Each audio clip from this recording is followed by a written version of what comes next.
Welcome to Elevate, the podcast where we dissect exceptional achievers who are consistently raising the bar personally and professionally to produce extraordinary results in investment real estate and ultimately in their lives. Now here's your host, Tyler Chesser. Elevate Nation, welcome back. This is Tyler Chesser. I'm so thankful to have you here. I'm so thankful to be sitting here with Stewart Scovil. How are you, my friend? I'm fantastic. How are you doing? Doing great. It's always fun. It's funny because we're like right down the hall from each other. But sometimes we do the calls and all these things. It's like sends me an email and he's literally right down the hall. But this is my old office. Yeah, I know. But have you seen it this festive before? No, I haven't, and it actually looks a lot better than when I was here. I appreciate you saying that. I wasn't going to say anything about that, but you can pay me later. Yeah, exactly. So for the YouTube watchers and viewers out there, we've got the Christmas decorations up. This will be coming out really kind of later in 2020, which is crazy that we're embarking on 2020 now. I don't know about you, but starting a new decade, it's always it's definitely inspiring for me, and I'm excited to see what the future holds. And but with all that said, it's great to sit down with you, and it's great to introduce you to Elevate Nation. But before I do that, I want to welcome Elevate Nation back because it's time to take it to another level. That's what I always say. Each and every single time I have this type of conversation, I raise myself to another level, and I know that the people listening, the thousands of people who are listening, are getting so much out of this show. And I want to welcome you back because our mission is to identify and apply how the best of the best raise the bar personally and professionally to achieve greatness in real estate and beyond. And the reason why it's that way is because it's not just about the tactics. It's not just about cash flow. It's not just about, what's the internal rate of return. It's about who you are as a person. It's about the relationships you build, as a person. It's about your network. It's about your own understanding of how your mind works, your fear, your uncertainty, all of these things, as well as developing your health. There's so many different things. And we talk about habits. We talk about so many different things. We talk about your mindset. We talk about your psychology. We talk about, what you're doing on a consistent basis to raise that bar. And this is a masterclass for leaders and those looking to achieve uncommon results and purposeful outcomes through real estate investing and ultimately in their lives. And if you appreciate what we're doing, we would appreciate if you subscribe to the show. If you give us a rating, a review, it certainly helps us reach more people. In fact, I wanted to highlight a review that we just received as a 5-star review, which we certainly appreciate, from Bree Briscoe. It says, it's an excellent list of podcast guests that provide amazing value.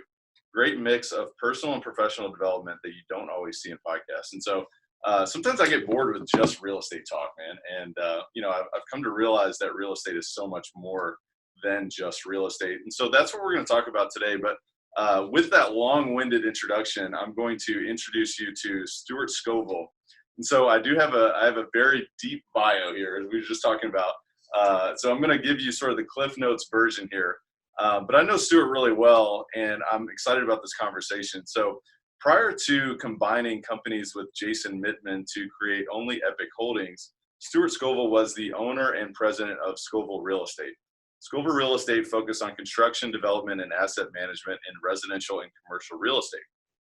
Mr. Scovil, I'm gonna start calling you that, Mr. Scovil. Let's get very good. We need to get more formal. We need to get more formal. I like that. He worked in real estate for over 18 years. It's almost 20 now. I mean, right? Getting old. Yeah. All right. Through various stages of development, construction, and asset management. This includes everything from entitlements, site development, and new or rehab construction. Most recently, Mr. Scovil acquired a 127-unit multifamily project valued at $5 million plus, and he's also managed and developed multiple property types with a focus on both commercial, multifamily, self-storage, with a value in excess of $250 million. He's also a real estate broker in Kentucky and Indiana. And prior to that, he was with a company called Bluegrass Capital, which is a boutique private equity firm. And they focus on purchasing distressed assets and mortgages secured by commercial real estate. And I mean, really, I could go on and on. I mean, he's a CCIM. He was previously a CFO and vice president of a company called Renaissance Development, which is a large regional developer based in Louisville, Kentucky. And, he's really run the gamut in terms of his experience. And so the reason why I like to do that is because I like people to know that, we're not just talking to somebody who is fun to talk to. We're talking to somebody who's got some experience, somebody who's, you've seen the highs and the lows. I mean, 20 years, you've seen a couple cycles now. Maybe we're going to see another one at some point. You never know. But curious to know, I mean, beyond all the real estate stuff and just the experience, I mean, tell us more about Stewart Scovil as a man beyond the bio. Sure. Well, I'm excited to be here today and to participate in this podcast. I think important, I was born and raised in Louisville, so Louisvillian from the start, and always enjoyed sort of the big town, small town of Louisville. Yeah. And went to Denison University. Coming out of there, always had an interest, and even through high school, interned at different stock brokerages throughout town. J.C. Bradford, which is no longer in existence, and a couple others that have all gotten acquired. And coming out of college, actually, I worked at a small boutique investment banking firm here in town. Really got tired of moving paper from one side of the desk to the other and never really feeling like, what did we really get accomplished today? We were raising funds for boutique banks, doing some M&A work. Just never never enjoyed that much of sitting and always just sort of the shuffling of paper. Right. Always enjoyed and always sort of thought about real estate. So when I decided to leave that firm, that's when I joined a Renaissance regional development firm, and really started out at the ground level of doing project management, and that was helping getting projects properties under contract, going through the zoning process, working with civil engineers, and the site developers on getting the site developed, and then working with the construction people on vertical construction, and then from there working with the sales and leasing people depending on the project to getting it sold or leased. So really cut my teeth on a broad swath of different projects, which was a great experience. Started Scovil Real Estate in, I think it was 2005, 2006, and started doing my own projects, mainly multi-unit residential, either for rent or condo conversion, new construction condos, things like that. And then did a lot of consulting through the downturn with Bluegrass Capital, and really learned with them the institutional type model and mindset of groups. We'd work with multi-billion-dollar funds in acquiring distressed debt secured by commercial real estate. And then we would go and work out that debt either by taking their asset back or working it out with the borrower, whichever it may be. And then as the cycle sort of turned from the '08 cycle, have been out on my own, doing my own deals through Scovil Real Estate. And then, as you mentioned, recently in the last 6 months, joined companies with Jason Mittman. We started Only Epic Holdings, which we have, we've got multiple projects, probably about 20 different projects over about 8 to 10 different states across the country.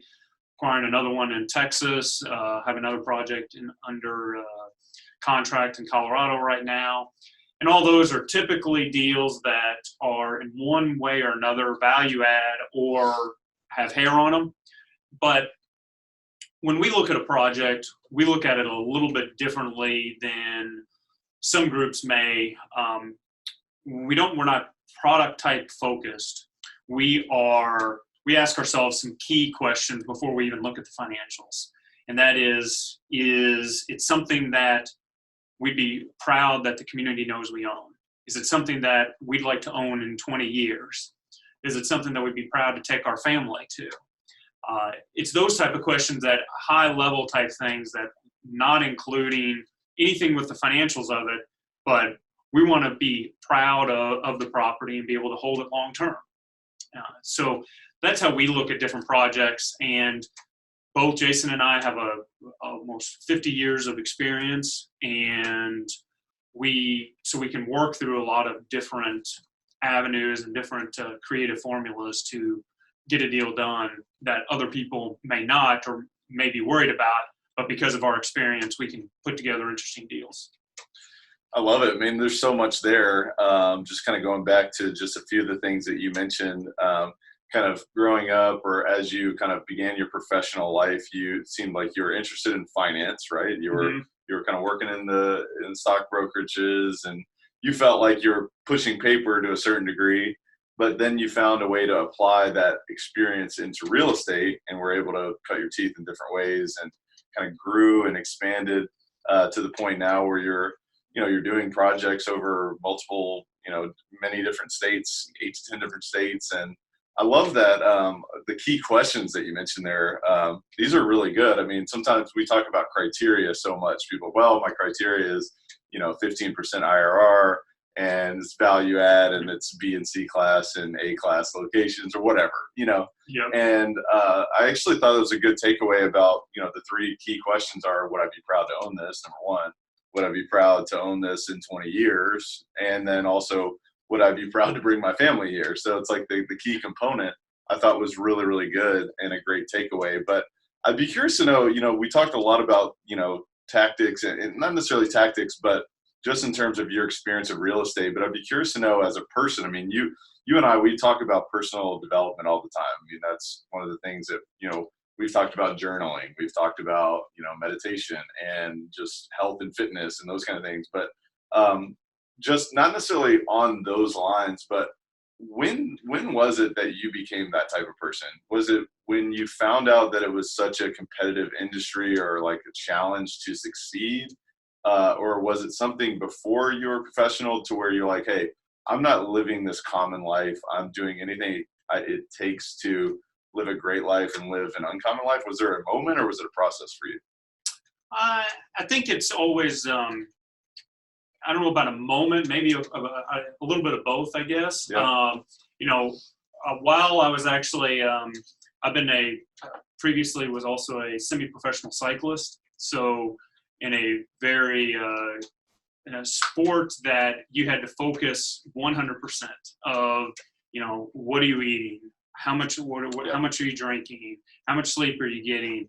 And it's really a full-time job, and that was on top of working another full-time job at the same time.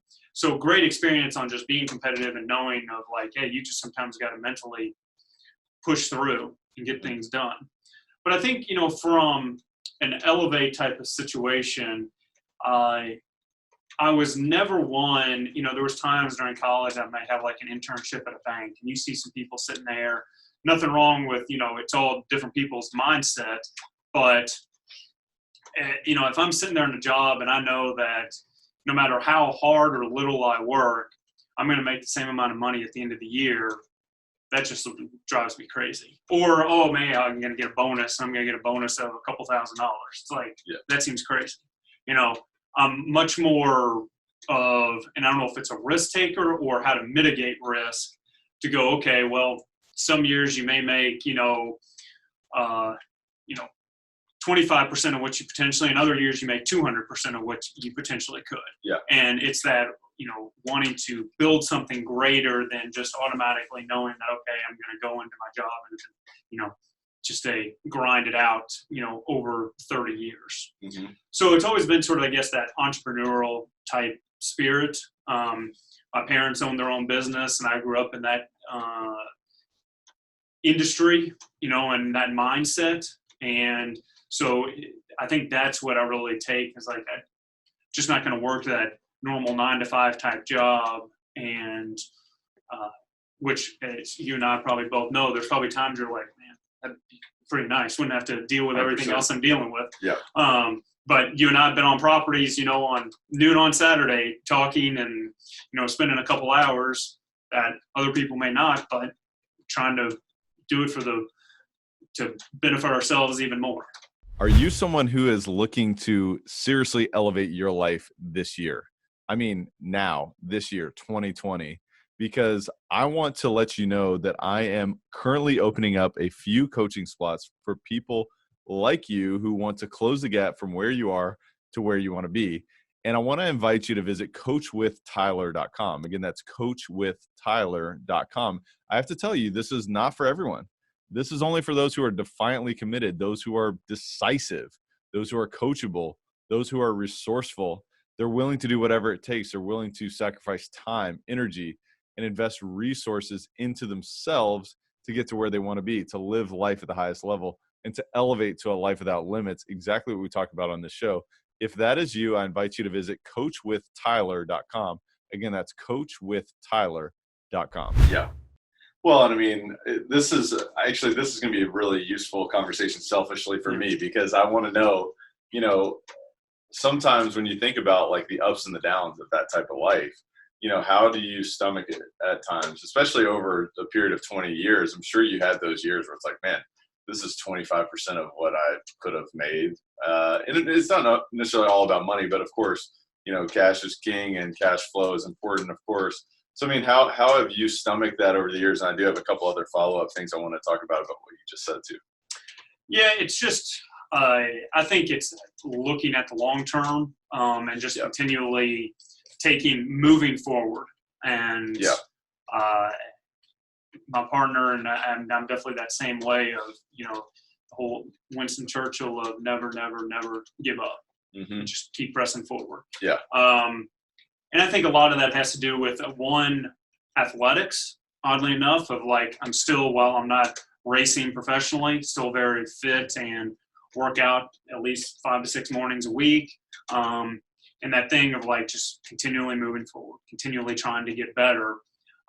And that really, I think, helps get through those times of like, okay, as long as I'm getting better, and if I don't look back in a year and say, man, I was an idiot a year ago, then I'm not improving.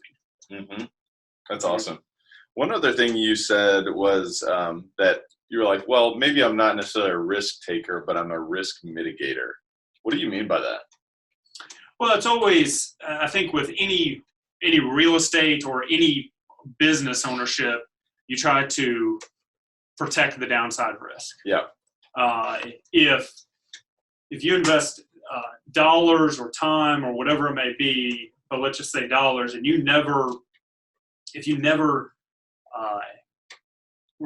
lose, even if you have projects where you just make 0% return, you're going to make an outstanding return over time. I mean, there's some projects that they don't go as planned. Yeah. That's just the way it is. Either 08 happens or something happens with the project, you never know. Yeah. But it is definitely, if you know that you can mitigate the downside risk and go, okay, what is, if worst case scenario happens, what can we get back out of this?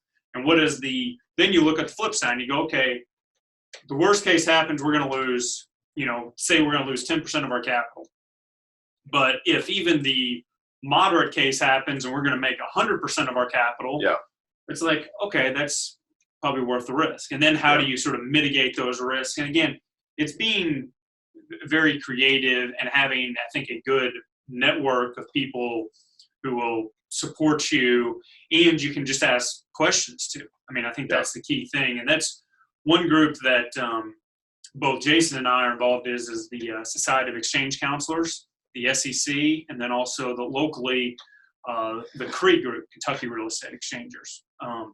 And it's the knowledge base in those rooms is unbelievable, that if I have a problem, I can go in there and get the best real estate minds in the country to come up with some creative solutions to probably potentially solve the problem.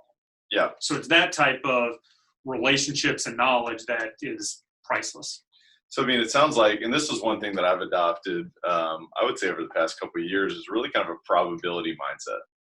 Sometimes when I'm making decisions, I'm like, okay, well, of course, we don't know what the outcomes are. But if this happens, if I had to put a percentage on this potential outcome, it's the worst case scenario, what does that percentage look like? And then what is the real downside of that? Mm-hmm. And then what's the percentage of, perhaps a very likely scenario? Can I live with that?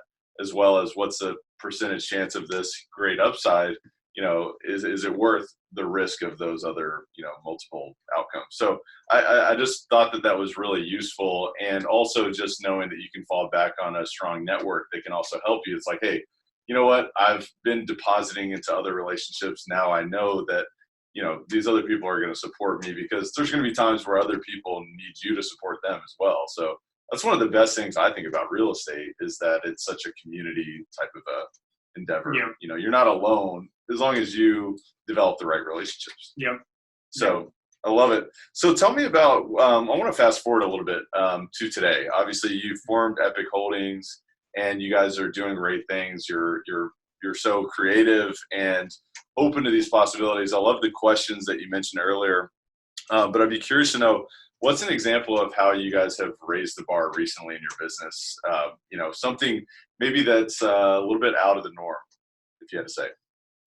One thing that we're heavily involved in as we sort of grow our business is the systems and processes, which is sort of the meat and potatoes. But what we found is, and what we're doing is with Only Epic Holdings is we're creating, many people, you and I mean, we've owned real estate for a long time, and many people may be, either one, are a real estate broker, they own some real estate on the side, and they'll buy it, they'll do their own due diligence, they may have a little bookkeeper who works part-time, things like that. Or you have your other investors who may be a doctor, lawyer, who do their, you know, again, sort of same commercial type properties. Yeah. We're really building what is an overarching company. Yeah. To, because even a lot of people we know, they still sort of doing the same thing. Maybe they're a broker, maybe they focus only on being a principal, but very few focus on, hey, let's focus on the overall company. Let's make sure the overall company runs very efficiently. So we can put any type of deal into the system, and then we make sure that the simple mistakes aren't made. And that's where the systems and processes are so key. And that's where Jason and I were trying to really build something greater than ourselves. And if we think about it that, you know, if our time is worth, you know, $500 an hour, should we be sitting there making a run to the post office to go look at the P.O. box? No, we should set up a process that who's going to go and do that. Mm-hmm. Simple as that. Yep. And how much do we pay somebody to do that? And then it's all those different things of like, what can we do to take things off our plate, and where is sort of our A, B, and C time? Mm-hmm. And while everybody, no matter what type of business you're running, you're always going to have to do sort of that B, C, and D time. You're going to have to do some of those. You're always going to have to check email. But how much of that can you take off your plate? Have somebody else sort your email, and then you just answer the key ones. And because it's really, you know, if you spend your A time, and I mean, I've heard numbers of like, you know, spending only 5 to 10% in your A time really generates like 80% of your revenue. Yeah. So you got to get rid of all that other stuff, but it's creating the business and making sure that you bring good people on board, create good systems and processes to move forward so that, you know, things aren't getting missed that would be normally missed throughout the process. So tell me a little bit more about, I guess, you in particular. What would you consider A time, B time, and C time? And how are you handling that on a consistent basis now? You know, I would think A time is definitely focused strictly on both deals, talking with, you know, brokers, other people on deals specifically, and then, you know, talking with either potential investors, current investors, building relationships. I think that is the key for both Jason and I. And that's where that's really our biggest, because if we're not out there looking for new deals, working on our current deals, you know, managing the whole thing, then we're not growing. Yeah. Yeah. So A time is relationships, which I totally agree. I mean, it's so interesting because you look at real estate from the outside and you say, well, it's this, you know, it's bricks and mortar, it's bricks and sticks. Yeah. Come on, you know, but it really is the people behind it. And that's one thing that you and I have connected on over the years, is that really to make a deal happen, it's about what do the people need out of that, right? Because real estate's a vehicle for outcomes. Yeah. And so A time for you is speaking with folks on deals, whether it's brokers, owners, investors who are looking to be involved, who are looking for more opportunities, building those relationships. So B time would necessarily be to get you in position to build a relationship, or am I making an assumption there? No, that is. I mean, and that's, you know, and, you know, one of the things with our partnership is it's definitely a 1 + 1 = 5. And that's what's key. Even last night, we were going back and forth on a particular deal. And like, we had one of us had an idea, then the other one had an idea that built on top of that would have never come to fruition if we hadn't been talking and been together. And it's those type of things that I think are great. Now, then, from the B and C time, part of it is, running the business, things that have to be done of, setting up, payroll for people, bringing on new people, doing interviews, things like that. Things that are just because there's the working on the business and working in the business. Yes. Two different things, and it's a balancing act, especially as you continue to grow and continue to put systems and processes in place. Yeah, I mean, you don't have the opportunity of really like optimizing your A time if you haven't spent time in the B and C categories of building your business, working on your business. The infrastructure, if the infrastructure is not there, it doesn't matter how many relationships you have. If you can't, solidify or actually like capitalize on an opportunity and help someone else, you can't really help someone else if you're not there as well. So the theme so far has been kind of building that infrastructure. So I really appreciate that. So I want to do a little bit of a transition here, talk about Mr. Scovil here. As I mentioned, the illustrious Stewart, Mr. Scovil. I want to know, what are you getting better at saying no to? Because, what we talked about a little bit, I mean, you're not going to the P.O. box, right? You're sending somebody else to the P.O. box. You're doing some innovative ideas, which I love the thought of having potentially someone else sort your emails for you and say, hey, look, these are the ones you need to spend your time on. Because if you're not careful, an email will take up your entire week. I mean, it'll take up all of your time. So, and I just wanted to highlight that. But what are you getting better at saying no to, and how are you doing that? Well, I think one thing is at least no to probably, if anything, smaller deals. Okay.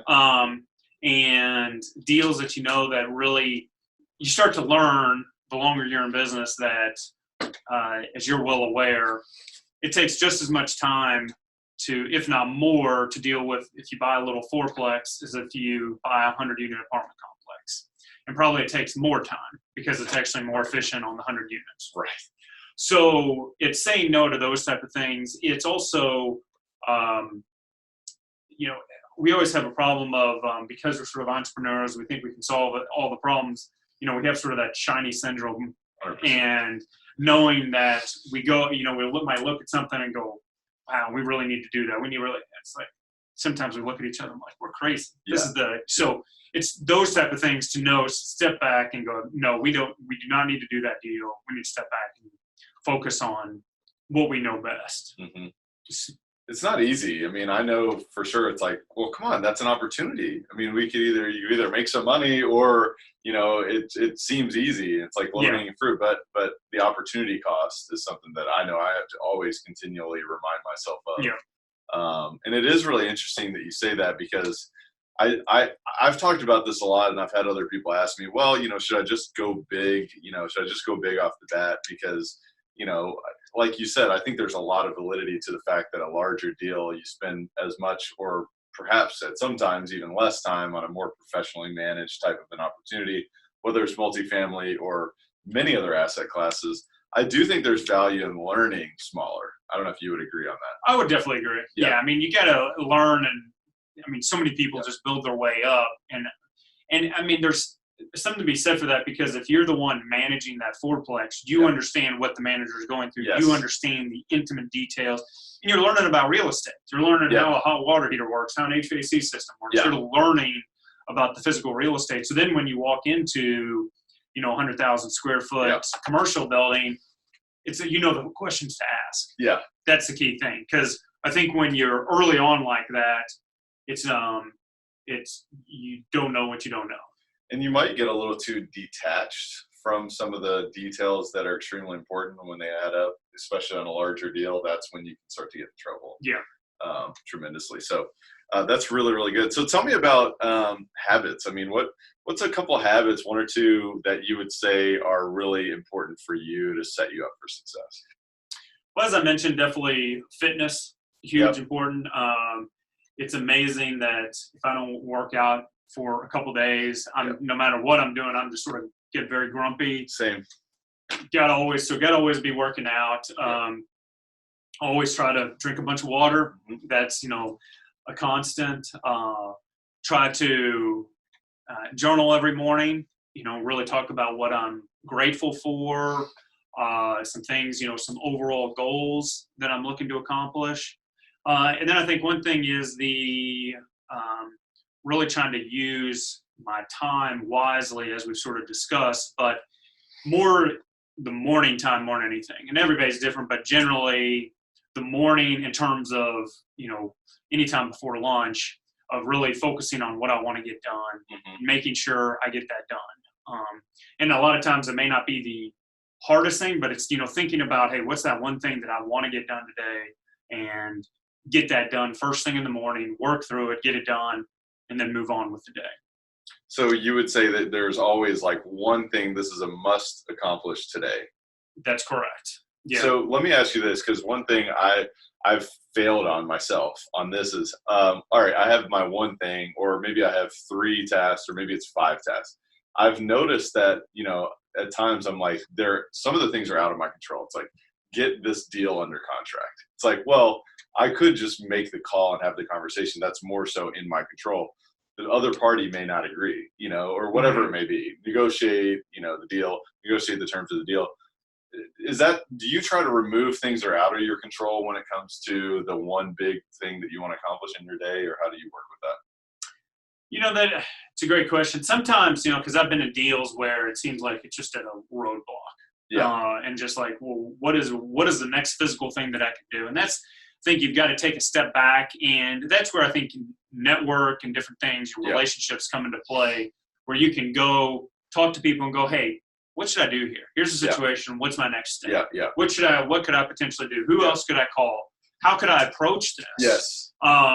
It's definitely instead of, if you're trying to get a property under contract, instead of just going directly maybe to the broker, maybe it's not going, you present it to a different way in the broker. Yeah. It's maybe how you present it, things like that. Right. And maybe that's, if anything, if that one thing is, hey, I want to get this property under contract, it's maybe the time spent brainstorming, okay, what could I do? And literally, I'm one that when I'm brainstorm, I literally try to write it down or type it out, and it can be, the craziest ass things you could think of. Yeah. But really do that, and then it just gets it out of your head, and then it's amazing the things that sort of keep coming. Yes. Instead of, at least for myself, if I'm brainstorming, but I try to keep it in my head, I just keep going through the same 2 to 3 items over and over again. Instead of when I put it down on paper, then, okay, those 2 or 3 items are out now. What are the next 2 or 3? Yeah. And what else can you come up to that then you go, oh, well, maybe that works. Maybe I can combine these 2. So maybe your one task for the day is to brainstorm a solution for whatever problem it is you're facing. Yeah. Or to call that, make 2 or 3 calls on, hey, I've got a question. Yeah. That's one thing that took me a while when I was getting started in the business is having the humility to ask questions. Because I didn't want people to know that I didn't know the answer to something. I don't know if you ever faced that, but I think there's a lot of, it's so interesting because as you grow, you ask questions. It's like, oh, everyone wants to help you for the most part. Yeah. Obviously there's a competitive nature in our business, but for the most part, there's camaraderie. There's so much to go around. So I thought that was a really good takeaway. So I'd love to know, being somebody who invests in yourself on a consistent basis, whether it's, focusing on your one outcome for the day, or, investing in time, journaling, talking about, writing what you're grateful for, what your goals are, what you're looking to accomplish on a daily basis. What other ways do you invest in yourself? Is there a specific example of something that you would point to over the past year or so that's been really useful for you? One, love to big reader / audiobook listener and podcasts. Love to generally read about other, very successful people from all walks of life. Recently read or listened to Four Rivals, which is about Lincoln. Fantastic book. Just a fantastic book. And, growing up, that, everybody talks about Lincoln, but you listen to this book and, he was really one of the first ones to sort of take his rivals and bring them into his cabinet. Now it's commonplace. It's not, everybody sort of goes, oh, he was my, that's a lot of why many people run for president, because they know, okay, oh, well, now I'll maybe get a cabinet position or something like that. So he was really the first one to do that, bring those people in, work with them. He always, which I probably do quite a bit, is the number of letters he wrote, very upset, very pissed off, and then sealed them up, stuck them in his drawer, and never sent. Yep. And it wasn't until years later that part of his staff uncovered these, and it was just like amazing. And it's like, Thank God he did send those. exactly, yeah. And I think it's the exact same way with like emails, definitely, especially in today's technology. Especially for like myself, if it's late in the day, you're tired, maybe getting a little hungry, is maybe type out that email, but just don't send it. Wait, it doesn't matter if you send it at 5 o'clock or if you send it at 8 in the morning. That's amazing. When you see that with a fresh set of eyes, you're going to go like, oh, I'm glad I didn't send this. Yeah. So it's those type of things. But back to your question, it's about, I always love to read about, listen to things about people and, podcasts that are, how are people always getting better? What are people doing? Yeah. What are little things, currently reading a book about John Wood. So really, it's constantly about learning as a whole, constantly getting better. Mm-hmm. Yeah. I love the whole concept. I mean, the more that I learn, the more I want to know. It's like I'm so thirsty for knowledge, and my curiosity, it's like the most fun thing that I've experienced in my entire life, to be honest with you. I didn't know that I had such a desire to learn, because as a child, I felt like it was like, okay, memorize this, do this. And it's like, I didn't really understand it. But now when I learn stuff that I can apply, and it's like, wow, I don't actually have to, be pissed off about this email. I can just take a deep breath and maybe like write some of my own thoughts and like not send it, and then not like have this huge like issue where I've just ruined a relationship or whatever it may be. It's like something from 250 years ago or whenever it was, 200 years ago. Yeah. But yeah, I'm showing my ignorance here on actually, let me show you something. So I'm not that ignorant for my YouTube folks. I got my Lincoln biography here. There you go. Yep. So I had to do that. But yeah, clearly I got more to learn here. But to your point, it is all about how can you learn how to get better, which is really the reason for the show. I mean, it's like we're masterminding here. Like I'm learning something. Hopefully you probably haven't learned anything, but you already have everything to learn in there, But it is all about, what is it that you can find and apply immediately. That's why I always say in this show, it's like, take what you learn and apply it immediately. Take action on what you learn. People ask me all the time, I love to read as well. It's like, they're like, how do you remember this stuff? It's like, I don't, it just seeps into my subconscious and I just do it. It's like, wow. When I read Ben Franklin's biography, I'm like, oh my gosh, this guy is a genius. I'm like, I want to be him, so I'm just going to act it out, and I'm nowhere close, but it's just so much fun. So I really appreciate that. And it's amazing little things like Ben Franklin's biography. We both read that is, he had multiple business deals, never had a business deal go bad just because at the beginning he had a written agreement with everybody on exactly here are the terms of, and it was all clear. It wasn't something, on a handshake. It was all just very clearly written out. So then everybody knew where it was. Yeah. Sort of basic stuff today, but sometimes we'll go, let's just get in, let's just do this deal. And people don't write it out just to know what is the true agreement. Yeah. Because everybody, a few years down the line, everybody goes, I remember it as this. No. Absolutely. It's sort of that basic stuff that, and that's where, same thing like with Lincoln. It's you wouldn't think, what are you going to get out of reading a book on Ben Franklin or Lincoln? Yeah. It applies. There's a lot of innovative thought that you can take from this, and a lot of practical thought too. Yeah. I mean, when I think about Ben Franklin, one of the things I thought about was like, he started the printing press, right? It's like, which is insane to think about, but he had this printing press business that was providing him cash flow to then he could go out and invent things and found a nation, it's like unbelievable, and be a global diplomat, be a scientist, all these different crazy things. But it inspires you to think, well, like, is real estate our modern day printing press, for what we're doing? I mean, like we can provide opportunities for people. It can take us where we want to go. And it can also give us the opportunity to go learn more about what these other people have done, And also I wanted to highlight too on the agreement piece that you just talked about. One of my first lessons in real estate was that there's no such thing as a handshake agreement. I mean, none. So no matter how much you really care about somebody, I mean, at the end of the day, it is business. So it's a good reminder for all of us, whatever you're doing, get it in writing. Yep. So, no question. Talk to me about a failure. I know that you normally you step up to the plate and you're hitting home runs. Every time. Yeah. Every time. Yeah. If anybody believes that, Right. So, I mean, obviously to get where you are now and you continue to climb, you failed, right? So tell me about, one or two times that have been something that maybe at the time felt devastating, but then, has, maybe looking back and perhaps looking back, it still is devastating. I don't know. Tell me about a couple of failures that you've experienced. Yeah, I mean, definitely probably the key ones are somewhat through the downturn. Yeah.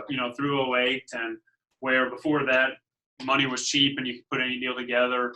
Definitely some deals that were over leveraged over more than what they should have been, so the risk was too high. But everybody thinks it's sort of the go-go times, and it's never coming down. Yeah. And but learn from that and taking that to heart right now, where I believe in the next year, maybe less, there's going to be some type of downturn. Is it going to be '08? Who knows? But it's learning from that and knowing that, okay, let's go into it. Any deal we go into, make sure we've got hefty reserves, make sure we don't over leverage, make sure we can withstand anything that's coming down the pipe. And it's those type of things that you look at, and I've talked to, I hate to say it, some younger people that weren't, they started after '08 and go, oh, it's always like this. It always goes up. It's like, yeah, go on and do that deal. Yeah. I mean, a great example is Jason and I, we recently bid on a 3-building office portfolio in Indy. We got to the best and final round, and we bid 12.2. The winner ended up bidding 13. We don't know how it underwrites. I mean, it's one thing, what kind of cap rate is that? Oh, in place was ridiculously low. I mean, because it was only 50% occupied. Wow. So it was a very low cap rate. But it's those type of things of like, hey, more power to you. Yeah. One phrase I always say is, deals are like buses. Wait 30 minutes and another one will come by. It's good. Love that. Much rather lose a deal than buy a bad one. Yeah. So just a couple of things I wanted to highlight there, just, because I'm with you, I have not been around for 20 years myself. So I want to know the nuggets of wisdom from folks who've gone through, especially the '08 time. It's like, I want to know, how can we prepare and how can we just be smart about what we're doing and not think, like the last 10 years have been like anybody could do. A lot of people could just do real estate because, it makes everyone look smart, So I would be curious if there was just one word of wisdom or one phrase of wisdom or something that you would say just with regard to reserves and over leveraging. I know it's a deal by deal basis, but what would you say is a rule of thumb that you would look at and say, look, for any sort of deal, this is the type of reserves that I would want to have in place? I know you mentioned hefty, but is there anything more specific you'd say? I think it more goes back to sort of that basic, you make your money on the buy. Yeah. And right now, there's definitely a lot of asset classes that are very hot and getting over leveraged. Yeah. And very high on low on cap rate, high on purchase price. Yeah. That, I look back and go, well, what is the historical value of this property? Is the historical value going to be an 8 cap and people are trying to buy it for 6.5? Now, you can always say, well, is the new normal 6.5? Maybe, but you got to look at where are we on interest rates? What's that spread? And that's what most people are going to look at. And so I look at things on, you really make your money on the buy. Mm-hmm. That's great. I love the historical value on properties because people do get such tunnel vision. It's like what just happened is what's going to happen again. And, I think having that broader perspective And then going back to the questions you mentioned earlier about, would I be proud to own this? Would I own it in 20 years? Would I be proud of that? Would I be proud to take my family there? And then also thinking of, in relation to where interest rates have been, where they're likely to go again. I mean, we just never know. I mean, it's such a complicated, I read this book called 21 Rules for the 21st Century by Yuval Noah Harari. And my biggest takeaway, I love that guy. He's such a genius. I always learn so much. But one of my biggest takeaways from that book was it's such a complicated world. Not even the U.S. government knows what's going to happen next. Not even China knows what's going to happen next. And especially us as investors, I mean, we have to operate in this complex world. But if you can look and say, well, here's all the different probabilities. Here's what's happened before. You know what? Here's the cycles from a big perspective. What goes up must come down and all these different things. And it's all hyper focused. Each different property type, each different submarket is in a different cycle as well. So I don't know. I think all those things are really important to remember. So talk to me about goals. I'd love to know what's a goal that you're striving for now. I know you guys have recently formed the partnership and you're doing a lot of big things in terms of systems and processes, but what's a big outcome that you're seeking right now? We're always just trying to get better in our systems and processes. But we're looking over the next year or so. We've already got actually closing a property tomorrow, closing another one in Colorado in the first quarter. And we expect that we will, over probably 2020, close anywhere, another 4 to 6 deals, something like that, all in the generally probably, $5 to $20 million range. And then just look to continually, and it's less about the dollar amount, and it's more about finding good deals, finding good properties, but also making sure that those systems and processes are in place. Mm-hmm. But it's also, the key thing that Jason and I have together also is we love to go out and have fun. Both of us are athletic. He was a professional mountain biker. And anytime we're together, we typically go out and do some trail runs someplace. We go out, we recently skied in Colorado. It was just 1 day or half a day while we were doing due diligence on property. But even that is, we had some of our investors with us. So it's just sort of building that relationship. It's getting out. It's much easier to build that relationship when you're doing things like that and going out to dinner than just sitting at a conference table. I think it's a good reminder to have fun too. Yeah. Because I don't know about you, but there's times where it's like, come on, I don't have time for that. I need to be in the office. I got, I need to set up this call. I need to call this guy back, or I need to be focusing on my one outcome for today. When really, like what we came back to in the beginning was relationships, right? If you can build a relationship on the side of a mountain and have a blast while you're doing it, then do that, right? Well, that's key. And I think it's all about, I guess, from a growth standpoint is the sort of, I see myself, getting more to that mini retirement type of phase of getting all, again, so I go back to those systems and processes where everything's in place, on the back end, you feel comfortable. So then being able to go, hey, I want to go and live in a different country for 3 months and I can work remotely the whole time. I've talked to Jason while he's on the side of a mountain in the Alps. And, we keep moving forward. Yeah. And that's what the key is. So it's all about both that work-life balance, but, I always enjoy real estate, love what I'm doing. Yeah. So never really feel like I work a day in my life, but obviously there's a whole lot of other things I'd like to do that are, outside of just real estate. So when it comes to the mini retirements, we've talked about this a lot, which is really inspiring.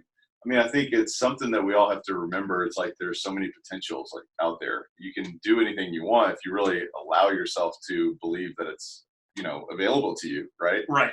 So do you have any role models in this in terms of life by design? This is something a lot of people talk about. It's like, Tim Ferriss's of the world and such. Is there anybody that you would say, they really kind of turned me on to this way of thinking, or has there been anything like that? Or obviously, I think Tim Ferriss brought it up to the world, and mid 08, mid whatever 05 to 10, whatever it was. I think that's a big one. But I've known people that I knew a guy that was a real estate broker here, and he took his family around the country for a year or he lived in actually around the world 3 different months at a time, took his kids out of school and homeschooled them, and lived here, lived in Australia, lived someplace, lived in Hawaii for 3 months, and just went around, so you can definitely do it. And I never see myself as one that is just going to retire. Mm-hmm. I mean, I like being involved and doing the deals. Yeah. I think retirement is a boring word. I mean, to me, it's like, I remember, like, I don't know about you, but these financial advisors will pitch me, they're like, hey, well, when do you want to retire? And I'm like, I want to be financially free and abundant and be able to make choices and then still be able to have fun. I love my business. I love doing it.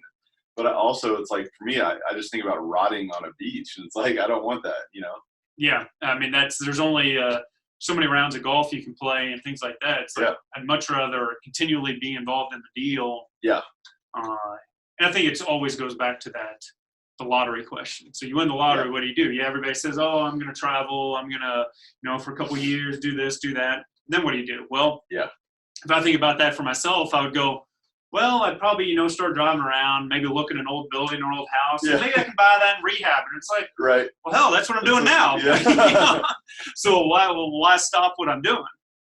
It's just making sure you have those good processes in place and you can trust what's going on, that you make sure, your insurance isn't going to get canceled on something. Right. Why do you think most people don't think about this? Why do most people, is it because they were never programmed to think this way and they think that they have to get to 65 and then ride off into the sunset with their 401k? Or, I mean, do you have any theories on this? It's a great question. I mean, I think for probably, especially baby boomers, which there's, however many, turning 65 every day. Yeah. That was just programmed that, you need to, their generation definitely did not work in one job as much as other generations, so they weren't automatically the 40-year type employee. But I think that was sort of the mindset of, just going to 65 and retiring. Yeah. I think it's just been recently where people, and I don't know if it's my generation, you're probably a slightly different generation, or the millennials that are like, hey, we want a much bigger work-life balance. I think probably even that started in my generation, that they, people are like, well, I want to make sure I can go out and do things that are fun, than just automatically working 100 hours a week. Yeah. Doesn't work.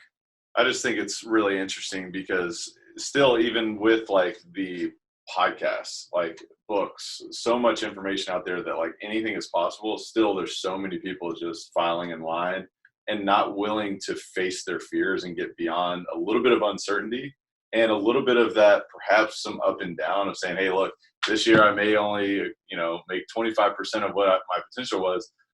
They're not willing to go beyond that. I'm just always curious about that. I mean, what's been the process, or what do you think is the process for you, or what you would suggest for someone else if they wanted to create their life? Is it all right, first step is to think as big as possible, put it on paper, look at it every day, and go after it? Or is there another process that you would suggest? Yeah, I mean, I think that's definitely, I've heard people say, well, in 5 or 10 years, write down a day in your life in like 5 or 10 years and be as specific as possible. Where are you waking up? What are you doing when you wake up? Do you have a family around you when you do that? Make everything as very specific as possible, as grandiose as it may be, whatever that looks like. And it's amazing the number of times I've heard that sort of just automatically, even if you put it in a drawer and pick it up in 5 years, that actually becomes reality. Yeah, that's amazing. And I think it's somewhat, I mean, each individual has their own different risk mentality. Yeah. And so, as I mentioned, that banker who just going to sit there and make what they make, that's maybe the mentality. That's fine. But are they, that's, I think, just a different mindset, if anything.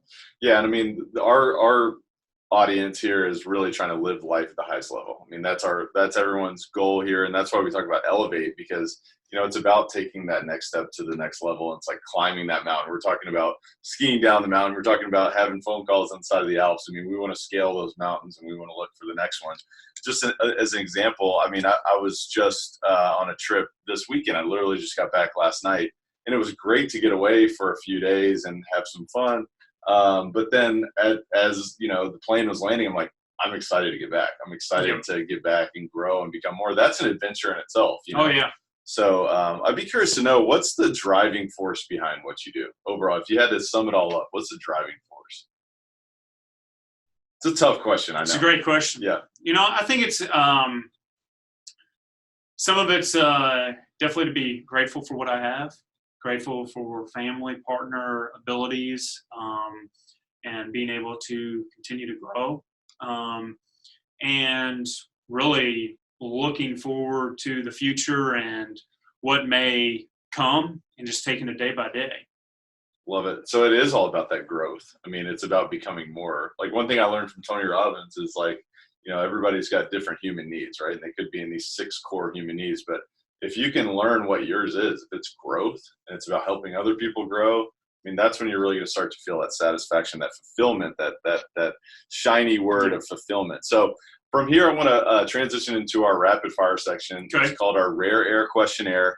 You're climbing Mount Everest, and most people gave up. They're like, look, I'd rather just sit at the bank. I'm good.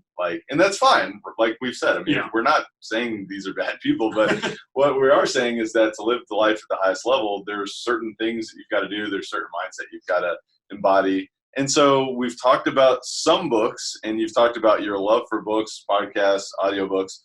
I'd love to know, if you had to say, what's the most impactful book you've ever read and why? Oh, I don't know about most impactful. That'd be a great question. Yep. So, I mean, I think a couple at least that definitely relate to business.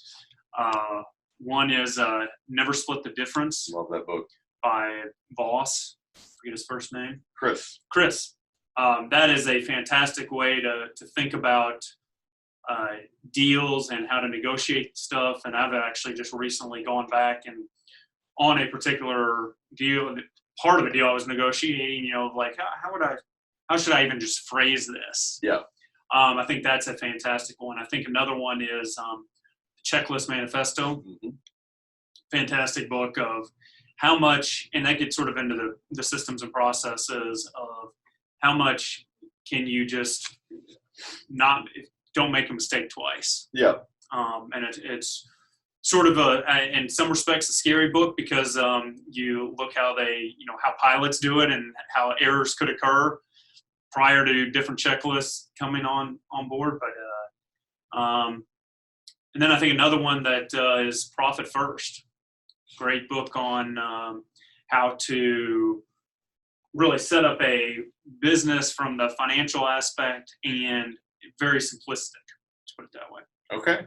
Well, we will put links to all 3 of these in the show notes. I have read Never Split the Difference. Absolutely fantastic book.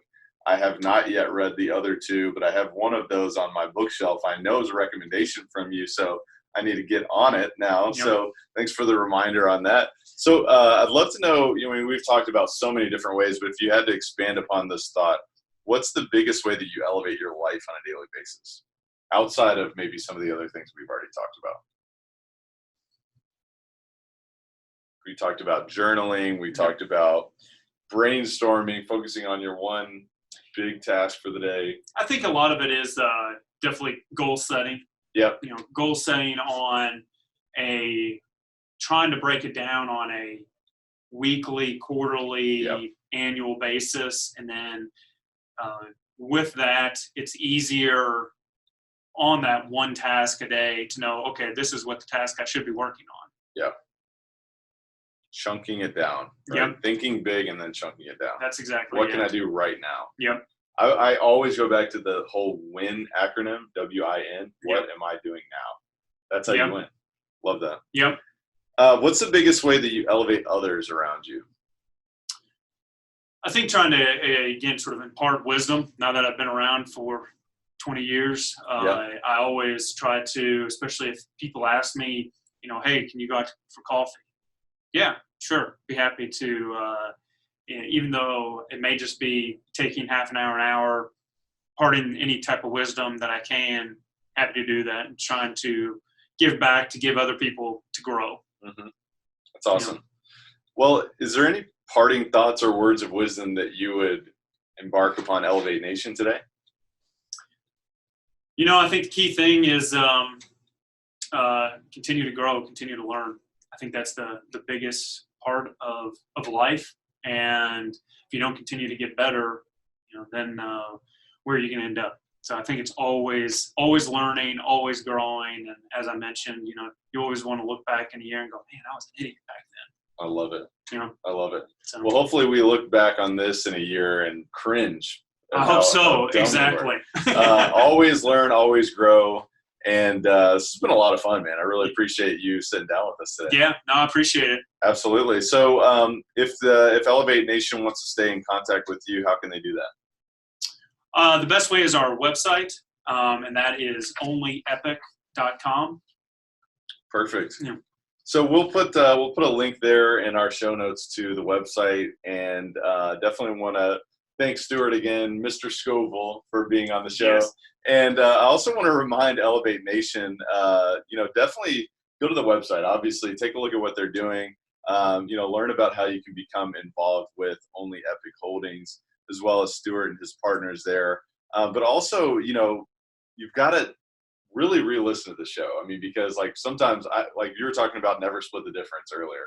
I'm like, I need to reread the book, because I've told other people that book is worth millions of dollars, but it's only worth millions of dollars if you go in and you take the appropriate information and apply it, right? Right. And I've noticed every time I reread a book or I re-listen to a podcast, I'm like, wow, I don't even think I've heard this before. So I always tell people to listen to the show again, take notes, but then take massive action. Share it with a friend. I mean, share it with somebody who wants to really live that life by design. They think retirement's kind of a boring word, and they want to always grow and they want to help other people. So until next time, thank you for everybody for tuning in. And Stewart, appreciate you being here. Same. Thanks, Tyler. It was great. Absolutely. Thank you for listening to Elevate. If you enjoyed this episode, be sure to rate, review, subscribe, and pay it forward by sharing with a friend. Most importantly, take this opportunity to elevate your results by taking immediate action on what you learned. For more, visit tylerchesser.com.